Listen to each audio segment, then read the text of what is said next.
So good to see you all. The voice of this being was like the medicine snake oil sales peddled. It made you feel good right away. It was as big as the sky he crowded, sounded like hot day shade from clouds felt. The horses briefly bent a knee, and Wing stood to offer a short bow. Raven's beak hung open. Yeah, he wasted more body fluid. The deity laughed, summoning the first breeze since entering the desert, scorching feel of standing in the door of a blast furnace. What's the good word, boys? Seeing you! His trunk raises up cobra-like, chin presses to neck, tilting tremendous tusks, eyes slumber shut, arms roll in. Thank you. An awkward lapse follows. The being must have expected to be spoken to when it didn't happen. Most have a request when they see me. Got any? Nope. Just going midway to get a haircut.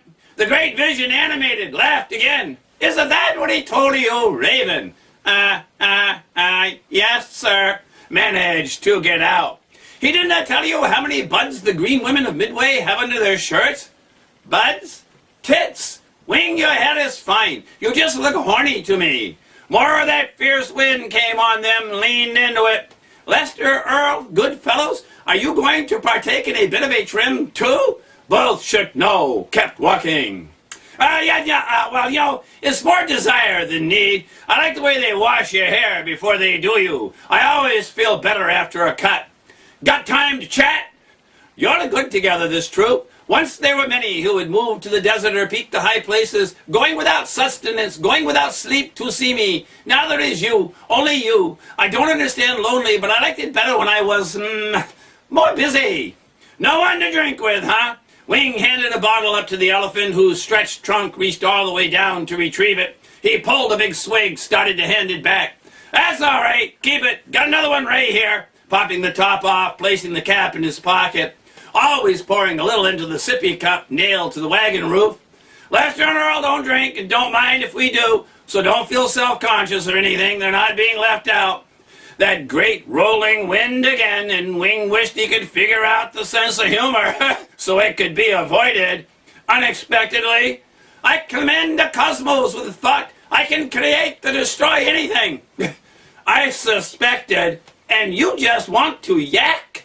That's real nice and everything, the commanding and all, but running kind of a small operation? Could you make yourself my size and sit right here for a while? Wing patted the space beside him, and the elephant appeared there, still holding the bottle. The wagon did not feel his weight. That was a surprise. Whoa! Lester and Earl, a bit confused, stopped. The wagon started to sink. Raven screeched. Wing panicked, recanted the false command. No! Not you! Please, no! Go, please, go! You don't get out much, do you, Wing? How come you know us? We all do. We all do? Raven's panting fit stabilized. This time the laughter blew the sand away from them. Ralph opined as if it was an answer. Worlds within worlds and within worlds, overlapping others and on and on. Every world complete and whole without the others, but unable to exist without them as well.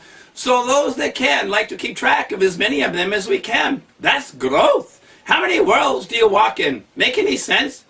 It reminds me of being in an egg, then coming out to be with my kind, and now this. Well, it reminds me of beauty, or more like love. Every time you love, it is whole and real, without parts or criteria. But at the same time, when you think about love, you start to make circles of appreciation around the object of your attention. Each love is total and complete, but I would not die for a flower that I loved as I would for a family that I love. Love whole and complete does not necessarily have sacrifice as a reality. But love that is circles around circles, many onion layers of reason for recognizing the love in the first place, makes the love that you would suffer for, and separates it from a love of something that you would drink or deeply appreciate. How many connections have you? How many circles are there for this thing that brings your emotions out of you? The more circles, the more you love, the more worlds you walk in. The large being looked over Wing and Raven, who pointed to what was left of the bread in Wing's hand. Ralph responded by using the tip of his trunk to circle his ear, pointing to his head. Wobbling, tongue-dangling Tippy secured the supposition. Suppose so. The elephant commented inattentively, only becoming intense, realizing, hey, does this make us drinking buddies? Oh yes, definitely. They held up their bottles, toasted them together, against all odds, downed them in a gulp. The crisp, happy clinking of 3 more cold ones being retrieved was a joke they all found funny. They each took a bite of the brown bread-looking food. Do you see the colors when you bite the mix too? I am the colors you see. Oh, yeah, we knew that. Loud laughter, the lonely desert longed for, rolled over the sand and was lost in the waves of heat all around them. Their sounds disappeared, drank up like the last drops of water from a canteen, lapped up eagerly, easy to feel the strong desire for more. Hey, you want to be a full drinking buddy or just a drinking buddy? I'm not going to have to hear about not being able to divide up the idea of drinking buddies in circles within circles and all of that again, am I? Oh, crap, no, Raven piped in. He's probably just going to take a leak off the side of the wagon or something and invite you to do the same. Was spot on. The peeing pal stood on opposite sides of the wagon and pissed into the sand. It steamed and spattered like acid as the stream of urine hit. Now this is why gals have so much problems. They can't piss off cliff faces with their buddies. First, they tend to lose track of their friends when they get married, and then if they do keep friends, they go to stupid cooking clubs with them. Mostly they don't want to go there either. They just do what they think they're supposed to do, you know? And then with no drinking buddies and no biological ability to piss off a cliff face, they have to settle for talking to pets and annoying men. This is guy talk, isn't it? Well, we're full drinking buddies now. The elephant raised his beer and trumpeted, yelled outrageous growls, squeals, shrieks, rumbling laughter. Be loud and be proud, right? The beer buddies nodded like bobblehead toys with springs for necks to the powerful vibrations of Rel's unheard vocalizations. You haven't asked me my name. None of our business. Friends are like that. We don't need a name to remember you. You find out my name, you'll never have to worry about food again. Them's the rules, you know. Don't worry about it now. Well, goodness now. Never had a talk like this before. Never been a drinking buddy. You know those monks I used to talk with so often? What a great bunch. But they always had questions about the cosmos and questions about the answers. I was like a damn machine you'd put a coin in and it would spit out a cookie with a message cooked inside. Thought that was really grooving till now.